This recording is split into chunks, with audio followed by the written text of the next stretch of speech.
Espero que não esteja travando esse vídeo. Eu estou gravando para vocês. Deu um errinho agora, vamos ver se agora melhora. Deixa eu vir para cá pro canto. Beleza, aqui. Então vamos lá. Eu acho que vocês já devem conhecer a fotografia panorâmica, afinal de contas, a maioria dos celulares, dos smartphones tem a função de fotografia panorâmica. Mas vamos ver como é que funciona, né? Algumas curiosidades, tem algumas classificações de fotografia panorâmica, certo? Basicamente, a fotografia panorâmica, né, ela se refere a uma vista inteira de uma área circunvizinha, né? Então, essa fotografia, ela nada mais é do que você capturar uma área bastante grande, né, daquilo que fica ao seu redor. E a origem da palavra panorâmica, são duas palavras gregas. A primeira é pan, escrita dessa forma, com pi, alfa, v, que significa pan, significa total, e orama, que significa vista. Vamos juntando, fica vista total.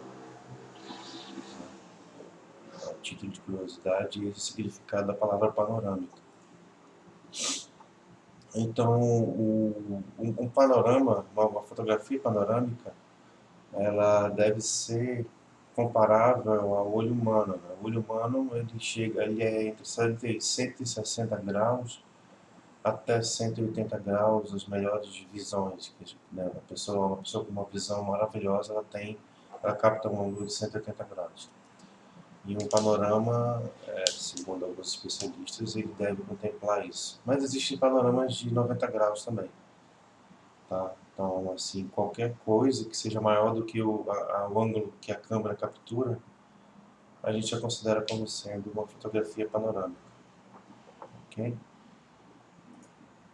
Então, hoje em dia é possível fazer fotografias panorâmicas em qualquer proporção com o uso de câmeras fotográficas comuns, scanners ou câmeras digitais, certo? E mesmo que você não utilize a função fotografia panorâmica, você hoje em dia tem softwares que fazem a combinação de várias fotos que você tirou do mesmo ambiente para poder formar essa foto panorâmica. Então, assim, você consegue, através de várias fotos, ou então através da função panorâmica, atingir até 360 graus, fazendo ou um cilindro completo ou uma esfera completa, dependendo do nível de tecnologia que tem essa câmera fotográfica, esse smartphone, por exemplo. Eu tive a oportunidade de usar um smartphone que ele guiava você para conseguir fazer a captura 360 graus, tanto no sentido horizontal como no vertical, e depois ele combinava toda essa cena, e aí você podia navegar por toda essa imagem, fazendo um giro completo, né, 360 graus. Então fica bem interessante. Aqui é um exemplo de fotografia panorâmica, certo? Então, percebam que o fotógrafo conseguiu botar a linha do horizonte aqui no terço inferior, né? E como é uma fotografia noturna, e para conseguir essa linha reta, é bem provável que ele usou um tripé, certo? Então vamos continuar vendo aqui algumas características e algumas dicas. Então existem várias maneiras de fazer uma fotografia panorâmica, certo? Então você pode usar um equipamento específico, como espelhos parabólicos, ou então equipamentos normais, e depois você pode compor essa fotografia panorâmica. Então, como assim equipamentos normais? Então, como eu falei para você, os smartphones já possuem funções de criar fotografias panorâmicas. Alguns desses smartphones, eles guiam você para você encaixar direitinho a cena. Se você mexer um pouco, ele te guia para você reposicionar a cena. Desculpa. Para combinar com a cena anterior. E aí você só tem o trabalho de ajeitar, e quando você consegue alinhar as duas cenas, ele já sinaliza que você pode disparar, Então aí você consegue tirar fotos panorâmicas muito boas. E já existem smartphones que eles são muito mais precisos, você vai fazendo o movimento, mesmo que você mexa um pouco, depois o, o próprio aplicativo lá, ele já ajusta para você, então isso fica muito mais simples, certo? Em alguns outros smartphones, através de uma captura de vídeo que você faz, você começa a gravar aquele vídeo, né? Ele usa o vídeo como uma forma de se obter uma fotografia panorâmica. Aí ele registra uma determinada aquela cena e transforma em uma imagem, né? Uma imagem JPG. Então, aqui o autor diz que a modelos da Sony utilizam essa técnica. Eu nunca vi assim, eu sempre tive aparelho Samsung. O Nokia que eu tive não era assim, era também era por, era por cena mesmo, não por vídeo, mas é bem interessante. É um recurso bem interessante. As pessoas que trabalham, que registram fotos panorâmicas são chamadas de panoramistas, né? Então, existem pessoas que trabalham, que utilizam esse estilo fotográfico para poder registrar cenas. Então, esse pessoal é titulado como panoramistas. Eu particularmente não me aprofundei se quem seriam os panoramistas, mas fica a título de curiosidade também. Então, alguns tipos de panoramas para vocês entenderem, né? Então, nós temos o quadro grande que permite o espectador, falta você aqui, observar a paisagem como se estivesse no alto de uma montanha. Então, é basicamente isso aqui. Nós temos aqui um panorama de 90 graus, como eu falei para vocês que existe, né? Já alguns panoramas de 90 graus. E aqui o de baixo já é o de 180 graus. Então, repare que no panorama de 90 graus você quase não tem distorção da perspectiva, né?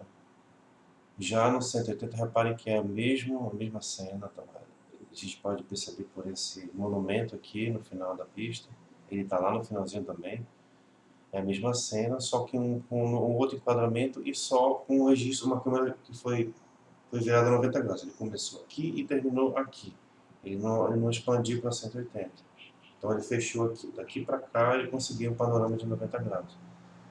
Provavelmente essa fotografia nem precisou fazer aquele movimento com a câmera, dependendo da lente que ele utilizou. Mas se o 180, que é o de baixo, que pega daqui até aqui, ele provavelmente teve que fazer o movimento de giro na câmera, ou no smartphone, que eu realmente não sei com que equipamento foi tirada essa foto. Então reparem também no 180 que existem distorções na perspectiva, as retas ficam um pouco curvas.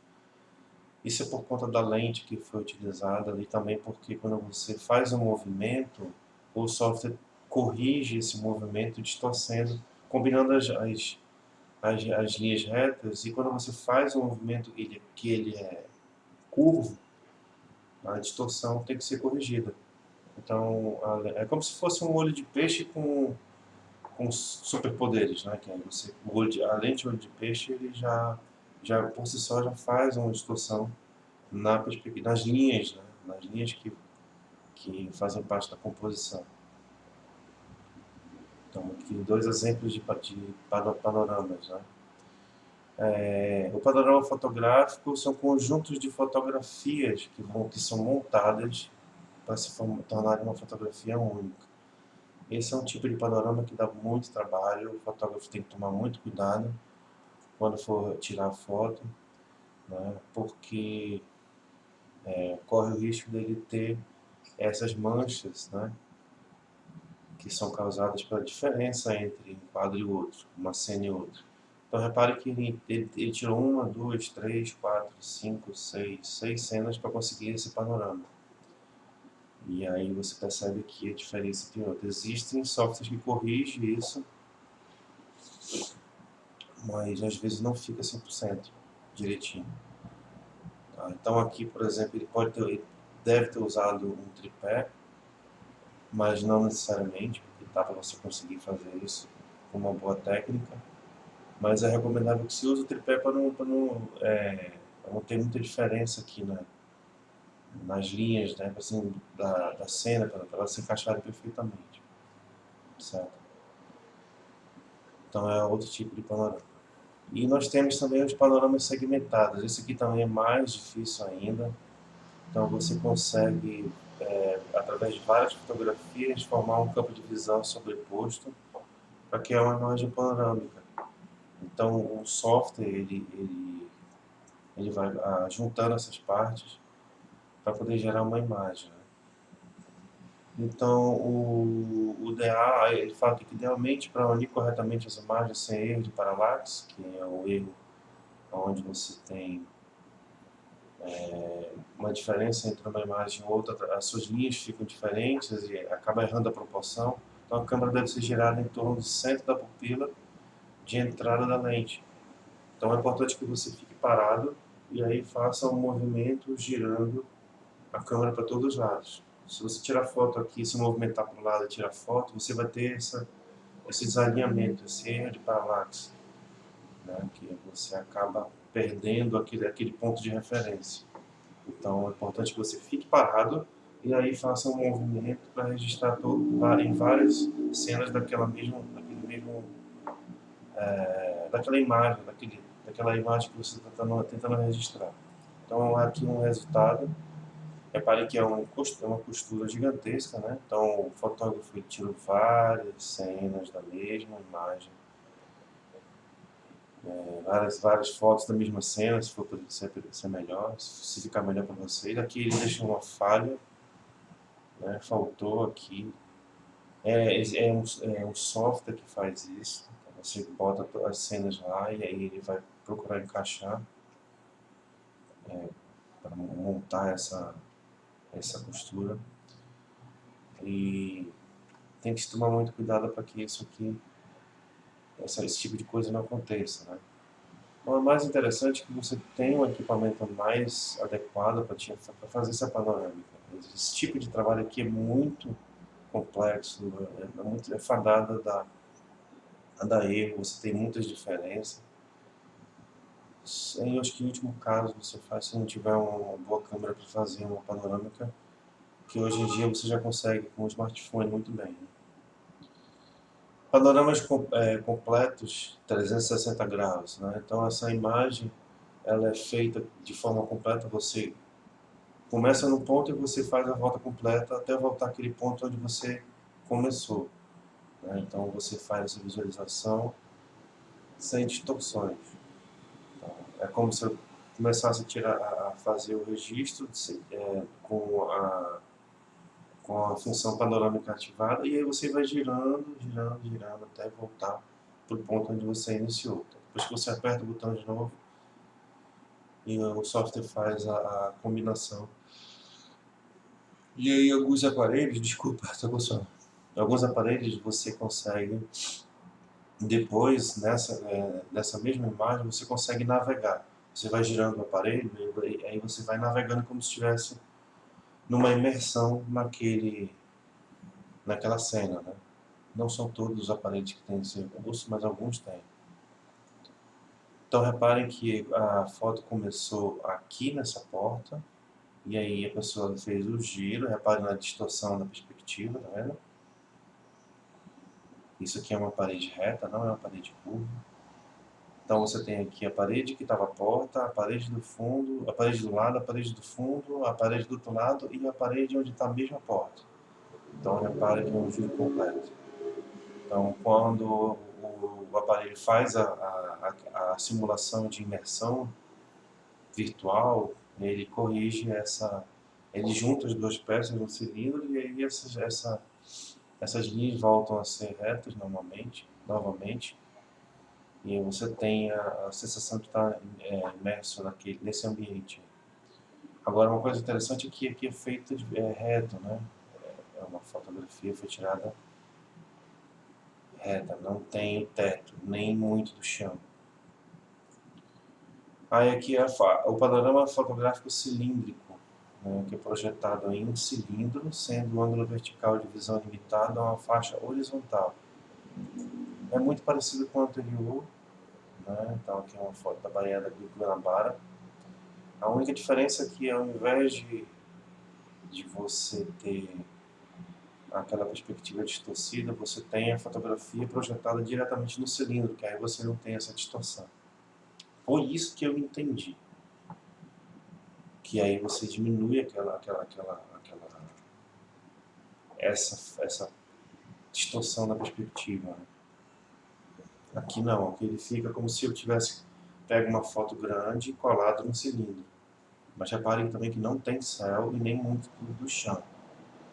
Okay? Então aqui essa foto foi tirada com uma point shoot Canon de 430, certo?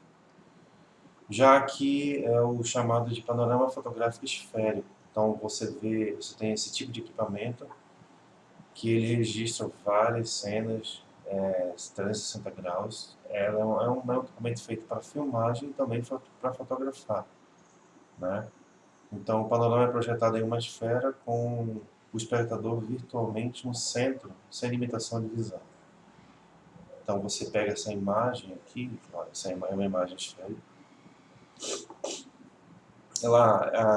aquela coisinha lá no meio é como se eu estivesse olhando essa cena de cima. Essa cena onde eu estou está sendo vista de cima. E aí quando você vai participar do passeio virtual, imerso nessa imagem, você não tem isso aqui. Obviamente você vai girar para cima, para baixo, para um lado, para o outro, como se estivesse imerso numa cúpula e vendo tudo que está ali ao redor.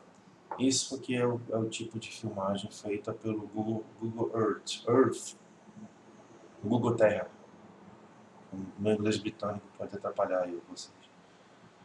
Então, isso daqui é como ela é registrada, mas depois, quando é feita a simulação, ela perde essa cena que está aqui em cima, que é a vista superior, e ela é projetada para baixo, e aí você vê tudo que está ao redor. Certo? Aqui nós temos a panorâmica equiretangular, que é uma panorâmica diferente da esférica.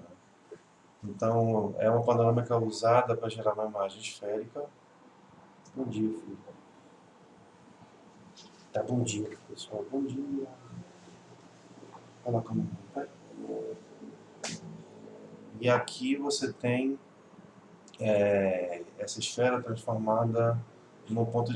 O espectador fica no centro da esfera, só que diferentemente do anterior, não é feita por um equipamento igual aquele.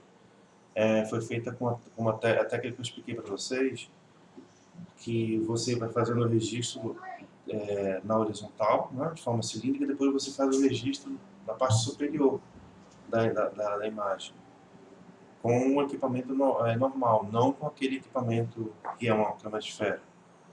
E aí você tem essa cena, né, que você vê o teto, vê o chão, né? Então se você fosse fazer um registro numa cena normal, um panorama normal, você ia ter só um filete menor, né? Mais ou menos aqui, cortado aqui embaixo e cortado aqui em cima. Não ia ter muito do teto nem muito do chão. Aqui não, aqui você constrói a cena virando o equipamento e aí ele projeta essa cena numa cúpula. É muito parecido com o esférico, mas o equipamento é outro. Ok? E aí aqui tem algumas dicas para poder conseguir tirar fotos panorâmicas de boa qualidade, né? Então você não basta saber utilizar o software, mas você também tem que se preocupar com algumas dicas para depois conseguir uma boa montagem ou então um bom resultado. Então, como algumas câmeras possuem a função panorâmica, você não precisa necessariamente usar ela o tempo todo. Você pode fazer isso em qualquer câmera, caso ela não tenha. E também você pode fazer a sua fotografia panorâmica do jeito que você quer, depois fazer a montagem no software. Vai que a função panorâmica do seu equipamento não é tão boa, né? Então, como é possível a gente fazer montagem com várias cenas, então você pode descartar a função panorâmica.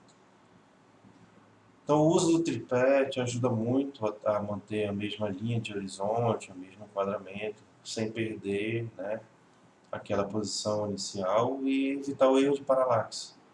Então, mas se você tiver prática e conseguir manter ali firmemente a posição, então não precisa do tripé. Para você conseguir fotos panorâmicas sobrepostas, né, que através de várias cenas, você tem que sempre sobrepor a cena posterior à anterior de 25% a 40%, para que você depois compense a transição de uma para outra e evitar aquela mancha, né, quando você depois faz a montagem entre uma em cima da outra. Você também, se o software fizer isso por você, você também ajuda ele a conseguir encaixar melhor uma cena na outra. Ok? Então você vai sobrepondo. Ah, e é melhor, uma dica que acho que vai ser a próxima, você fazer a panorâmica na vertical, sobrepondo uma na outra. Sobrepõe essa, sobrepõe de 25% a 40%. Que aí você tem uma abrangência maior na cena. Se for na horizontal, você vai ter uma tira muito estreita. Se você fizer na vertical, no formato retrato, aí você tem um enquadramento bem maior. Então, nunca mude a regulagem da câmera, né, de uma foto para outra, caso seja feita por quadros. Então, se você mudar a regulagem, você vai ter uma diferença muito grande de uma cena para outra. Aí, como eu falei para vocês, fotografar na posição vertical, quando você tira fotos na vertical e combina depois, se você estiver na horizontal, você perde muito as extremidades superiores, superior e inferior. Né? Então é legal fazer na vertical, né? Posição. Aí você vai fazendo o registro da panorâmica. Aí isso ajuda muito depois a você ter um bom resultado. Qualquer câmera fotográfica pode ser utilizada para fazer panorâmicas, né? Então as lentes mais indicadas são as grandes angulares. Para panorâmicas de 90 a 180, os melhores resultados podem ser obtidos com lentes de 28 mm. Né? E por outro lado, as lentes de 8 mm são melhores para 360 graus. Tá? Lentes normais, como aquela do olho, que imitam o olho humano, de 50 mm, elas não conseguem uma grande riqueza de detalhes nem qualidade. Desculpa, pessoal. Devendo, portanto, ser evitadas, né? Mas dá para fazer. As panorâmicas em celulares, elas são boas porque aqui já tem uma lente, né, com bastante ângulo. Né? Então, por isso que é fácil ter uma função panorâmica em um smartphone. Então reparem aqui nessa cena que você tem um registro que iniciou numa parte clara da foto, da cena, e depois terminou numa parte escura. E isso daqui só é possível quando você consegue você tem um bom aplicativo que depois monta toda essa cena, né? Então, se você fizer isso com aquele recorte, é bem provável que apareçam algumas manchas de um quadro para o outro. Tirar o máximo de fotos para cobrir todo o assunto que deseja, né? Que aí você corre menos o risco de causar um buraco ali no teu panorama. Lembre-se que eu estou falando caso você faça de montagem de várias cenas. Então aqui nós temos a situação de várias cenas. Ó. Foram tirados 8 quadros para depois ser feita a montagem. E a mesma câmera que eu mostrei anteriormente, PowerShoot Canon 430, ele usou a mureta para poder fazer o apoio e manter o horizonte. Okay? Então, depois que você descarrega todas as fotos no computador, você une as partes, né, numa imagem só. O Photoshop faz esse tipo de montagem através do recurso Photo Merge. Ele junta as sequências e ajuda a suavizar as emendas, né, que poderiam ficar visíveis.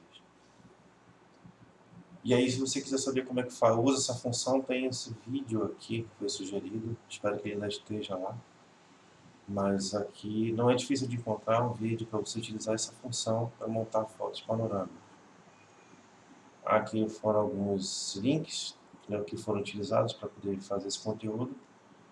E é isso aí, pessoal. Por enquanto, foto panorâmica é isso que eu tenho para mostrar para vocês. Eu estou procurando uma uma montagem feita na panorâmica, que a pessoa utilizou a função panorâmica e aí ele colocou uma pessoa na cena, mas à medida que ele foi fazendo o movimento, a pessoa que estava no início do registro saía, dava a volta por trás dele e ia para uma outra posição. Aí ele passava por ali e registrava a mesma pessoa.